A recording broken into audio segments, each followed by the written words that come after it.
Oke, sekarang saya akan jelaskan prosedur percobaan untuk praktikum filtrasi. Di praktikum filtrasi ini ada 3 tahapan utama. Yang pertama itu membuat sampel, yang kedua proses operasi penyaringannya, yang ketiga itu tahapan akhir. Nah, untuk tahapan pertama atau membuat umpan, ini harus kalian lakukan sesuai penugasan. Misal saya kasih tugas, kalian harus bikin campuran antara tepung dengan air itu sebanyak 1 kilo tepung dengan 10 liter air. Nah, kalian timbang dulu tepungnya, terus habis itu tambahkan airnya, kemudian kalian aduk. Dan jangan sampai dia mengendap. Tahapan 1 sampai situ. Terus tahapan yang kedua yaitu proses operasi atau proses penyaringannya, itu banyak yang harus kalian persiapkan. Nah, untuk detailnya kalian bisa baca di modul, tapi saya akan menjelaskan berdasarkan alat yang real ada di lab. Nah, ini adalah alat yang real yang ada di lab. Yang pertama itu yang harus kalian persiapkan adalah nyalakan kompresornya. Jadi hubungkan kabelnya ke arus listrik, kalian nyalakan kompresornya, tunggu sampai dia penuh terisi oleh udara. Sambil nunggu kompresor penuh, kalian bisa mengatur plate and frame ini, kalian susun sebagaimana yang udah pernah saya sampaikan. Jadi dia harus susunannya plate, filter, frame, filter, plate, dan dia harus presisi. Kemudian harus rapat. Jadi diputar ulirnya ini dengan penuh tenaga ya, karena harus dia ngepres atau harus dia rapat, nggak boleh ada yang bocor. Terus setelah kalian susun plate-nya, setelah kalian susun plate di sini, plate and frame-nya yang udah kalian susun di sini, kemudian tahapan selanjutnya adalah kalian pastikan semua valve ini dalam kondisi tertutup, terutama yang menghubungkan antara kompresor ke dalam tangki, yaitu kalian bisa lihat di selang warna hijau ini, dia valve-nya ini harus tertutup. Jangan lupa ya, kalau vertikal itu berarti dia terbuka, kalau horizontal berarti tertutup, jadi harus dipastikan. Terus valve bagian bawah untuk output sampel itu juga harus tertutup. Valve yang ada di bagian atas tangki atau output keluaran udara itu juga harus dalam kondisi tertutup. Dan valve yang menuju ke plate and frame itu juga harus dalam kondisi tertutup. Jadi semuanya tertutup. Kalau udah pasti dia tertutup semua, selanjutnya adalah kita masukkan sampel yang tadi udah kita buat, yaitu dengan cara membuka kunci-kunci ini. Kita buka, terus kita masukkan sampelnya dengan bantuan corong. Jadi dimasukin pakai bantuan corong supaya nggak tumpah-tumpah. Kalau udah masuk, silakan kalian tutup lagi. Ditutup yang rapat ya. Jangan sampai ada udara yang masuk atau yang keluar karena ini kondisinya tangkinya tangki vakum. Kalau udah sampelnya masuk ke sini, yang harus kalian lakukan lagi adalah menyalakan tuas untuk menggerakkan motor pengaduk. Jadi ini dinyalakan ke atas, kemudian dia akan bergerak dan akan memutar pengaduk yang ada di dalam tangki.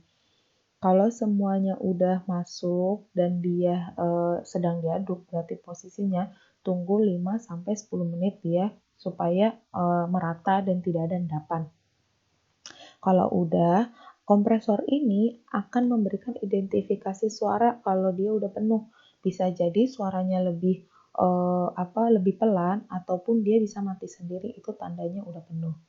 Kalau dia udah penuh, berarti boleh kita buka valve yang ada di kompresor ini dan yang menuju ke tangki. Valve ini juga kita buka, tapi bukanya harus pelan-pelan ya. Nggak boleh langsung buka lebar, jadi harus dibuka pelan-pelan, sangat-sangat pelan. Jadi supaya dia nggak overload masuknya. Karena kan kalau tekanan atau udara itu kan dia biasanya kalau udara itu kan biasanya bertekanan tinggi. Jadi kita harus inputnya itu pelan-pelan atau sedikit-sedikit. Kalau udaranya udah masuk, nah di sini kita harus mengecek nih pressure gauge yang ada di tangki. Kan kemarin saya udah jelasin juga kalau dia ada indikator pembacanya kan. Nah, ditunggu sampai dia mencapai 2,9 sampai 3 bar tekanan yang ada di tangki, baru kalian boleh membuka valve yang mengalirkan sampel menuju plate and frame. Ingat ya, jadi kondisi tekanan di dalam tangki itu harus 2,9 sampai 3 bar. Baru kalian boleh buka valve yang ada di sini yang menghubungkan antara tangki dengan plate and frame-nya. Nah, membuka valve ini itu juga harus pelan-pelan. Nggak boleh langsung besar bukaannya, jadi harus sedikit, sedikit, sedikit, dan itu juga fungsinya supaya kita nggak kaget pada saat proses penyaringan. Biasanya kadang penyusunan plate and frame-nya ini kurang tepat, jadi dia bisa terjadi kebocoran. Makanya harus dibuka pelan-pelan supaya kita itu make sure apakah susunannya sudah sesuai, sudah rapat, dan tidak terjadi kebocoran. Makanya harus dibuka pelan-pelan. Kalau ternyata pada saat buka pelan-pelan kemudian di sini ada indikasi kebocoran, maka harus langsung ditutup. Valve yang ini harus langsung ditutup.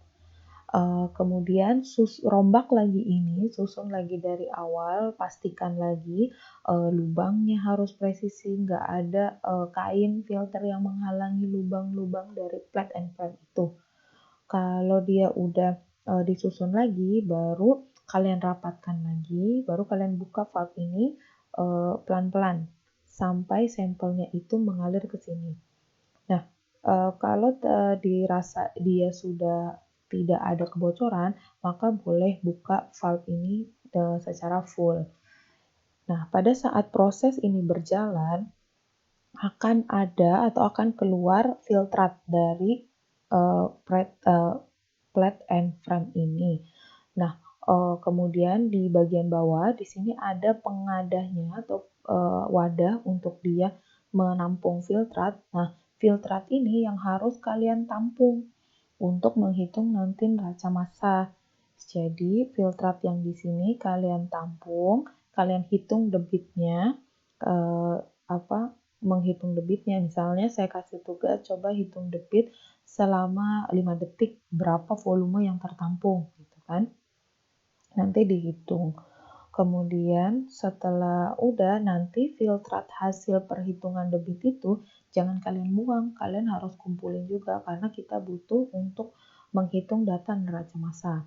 Jadi semua filtrat yang keluar itu jangan dibuang, silakan ditampung dulu di ember atau wadah yang lebih besar supaya bisa kita hitung nanti di akhir praktikum.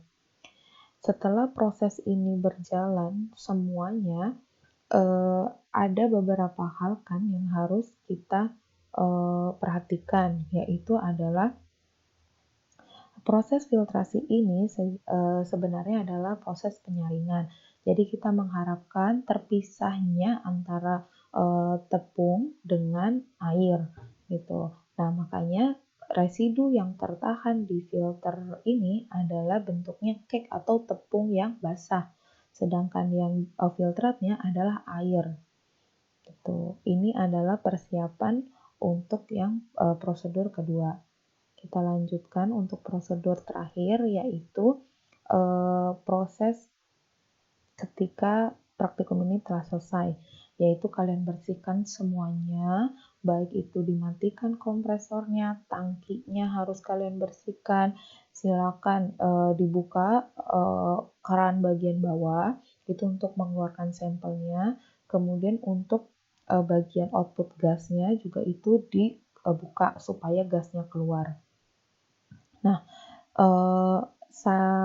saran saya ketika kalian mau membersihkan tangki, itu silakan dibuka dulu valve udaranya. Jadi biar udara itu keluar dulu, kalian buka pelan-pelan, pelan-pelan sampai akhirnya keluar udara itu habis terbuang.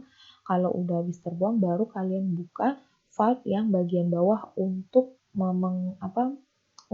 mengambil sampel yang tertinggal di dalam tangki. Kalau udah, silakan kalian ukur juga boleh, misalnya volume yang tersisa sampel di dalam tangki itu berapa boleh dihitung, karena nanti kita akan menghitung raca massa. Kemudian yang di plate and frame ini juga harus dibersihkan, tapi jangan dibuang dulu cake-nya, nanti kita akan ambil untuk data. Kemudian ini adalah pengukuran dan pengambilan data di modul filtrasi ini. Ada beberapa data yang harus kalian ambil pada saat proses operasi itu berjalan. Yang pertama itu adalah mengukur atau mengambil data untuk densitas sampel. Tadi kan kita pakai sampelnya itu adalah larutan tepung. Kalian harus mengambil nilai densitas dari sampel itu dan menghitung densitas atau mengukur densitas bagi filtrat. Kemudian ada juga kita harus menghitung debit filtratnya, terus sama kita menghitung atau mengukur massa cake-nya. Nah, ini untuk menghitung atau mengukur densitas sampel. Densitas sampel kita hitung dengan menggunakan piknometer, menggunakan rumus ini, yaitu kalian kondisikan, timbang dulu pikno kosongnya, terus kemudian sampelnya dimasukin ke pikno, habis itu kalian timbang lagi piknonya yang dengan isi, kemudian kalian hitung dengan rumus densitas ini. Begitu juga dengan filtrat. Nah, nanti kita lihat bagaimana perbandingannya. Kemudian yang kedua adalah mengukur debit filtrat. Debit filtrat itu yang tadi saya bilang bahwa pada saat proses filtrasi ini berlangsung, dia akan mengeluarkan filtrat berupa air dan itu akan tertampung di bagian bawah plate and frame-nya. Dan ini nanti akan ada keluaran, akan ada air yang keluar melalui lubang ini. Nah, ini yang harus kalian tampung. Nah, misalnya saya kasih penugasan itu misalnya tampung air atau filtrat itu dalam waktu 5 atau 10 detik biasanya gitu. Tapi mungkin biasanya bisa juga saya kasih tugasnya dalam kondisi volume yang konstan. Misalnya saya coba hitung debit filtrat 1000 mili gitu. Berapa waktu yang dibutuhkan untuk dia penuh sampai 1000 mili. Dan ini tergantung penugasan. Tapi intinya untuk menghitung debit itu rumusnya adalah volume per waktu. Nah, yang kedua itu menghitung massa cake. Menghitung massa cake itu adalah yang pertama sebelum kalian memulai praktikum, timbang dulu kain filter yang bersih atau yang masih kering. Silakan kalian timbang dulu dan catat berapa beratnya. Terus setelah praktikum, kan di sini akan tertampung banyak cake. Nah, cake-cake ini harus kalian kumpulkan dulu, kemudian kalian timbang lagi kain filternya, itu nanti dihitung selisihnya. Kemudian setelah udah timbang lagi cake yang sudah terkumpul semuanya itu berapa beratnya. Nanti dihitung selisihnya antara kain filter yang kosong sama yang ada isinya cake itu berapa. Itu untuk menghitung massa cake. Terus selanjutnya adalah untuk perhitungan datanya. Perhitungan datanya itu ada 7 data yang harus kita hitung. Yang pertama itu menghitung konsentrasi sampel.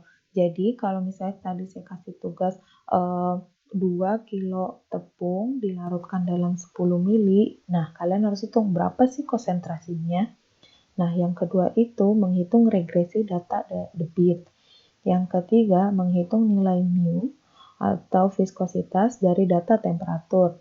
Ini data temperatur bisa kalian ambil pada saat sebelum praktikum. Jadi kalian ukur dulu temperaturnya sampel yang akan kita pakai. Terus yang keempat itu menghitung nilai spesifik cake resisten atau alfa. Yang kelima menghitung nilai resisten medium filter atau RM.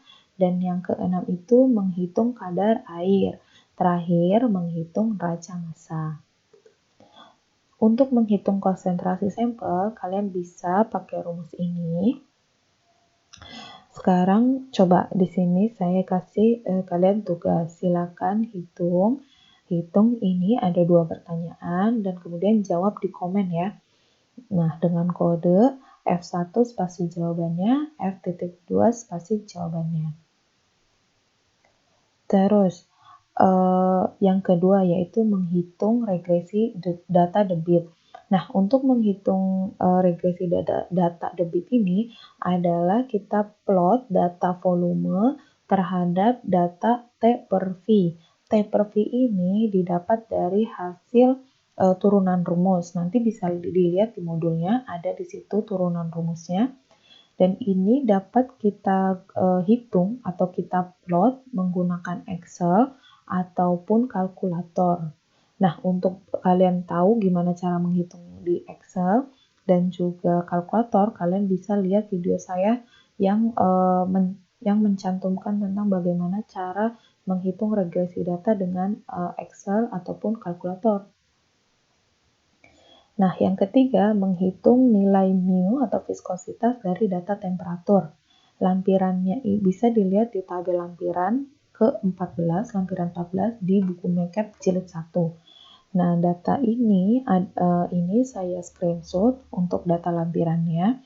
Di sini suhunya dalam Fahrenheit ya, dan kemudian dihitung dengan rumus interpolasi. Untuk contoh perhitungan interpolasi ini juga saya sudah bikinkan videonya. Kalian bisa lihat videonya di playlist. Silakan dilihat. Kemudian ini untuk menghitung nilai A dan RM. Nilai A dan RM ini didapat dari data regresi yang tadi kita hitung. Pakai kalkulator ataupun pakai Excel itu nanti akan dapat persamaan Y sama dengan AX plus B. Nah, nilai ini yang akan kita masukkan ke rumus untuk mencari nilai alfa dan untuk mencari nilai RM. Untuk mencari nilai alfa, ini rumusnya Kp sama dengan mu kali alfa kali CS per A kuadrat kali min delta P. A ini adalah luas dari plate and frame-nya. Itu datanya ada di modul. Berapa panjangnya, berapa lebarnya, itu ada di modul. Nanti dilihat ya. Nah, untuk Kp, nilai Kp itu sama dengan nilai A atau slope yang ada di sini. Jadi nilai Kp ini A. Dan slope ini yang selalu ada X ya. Jadi kalaupun misalnya di kalkulatornya dia A plus BX, berarti yang jadi A di situ adalah yang BX itu. Pokoknya slope itu yang ada X-nya. Kemudian delta P. Delta P ini didapat dari tekanan absolut ditambah tekanan atmosferik. Jadi absolut itu yang ada di alat. Yang tadi di pressure gauge kita lihat. Kalau yang tekanan atmosferik itu kan 1 atm. Terus untuk mencari RM. Mencari RM itu rumusnya B sama dengan mu kali RM per A kali min delta P. B itu adalah B kecil atau nilai intercept yang kita dapat dari hasil regresi. Nah, dari sini kita bisa dapat nilai RM dan alfa. Kemudian selanjutnya adalah menghitung kadar air. Menghitung kadar air ini kita bisa lakukan dengan cara sampling atau enggak semua cake yang ada itu kita timbang, enggak. Tapi kita sampling aja. Misal kita ambil 5 gram cake, kemudian habis kita timbang cake 5 gram, kita masukin ke oven 15 menit. Udah dapat 15 menit, kalian keluarkan, kemudian kalian timbang berapa selisih beratnya. Kalau udah dapat selisih beratnya, kalian ulangi percobaan itu sampai berat selisihnya konstan.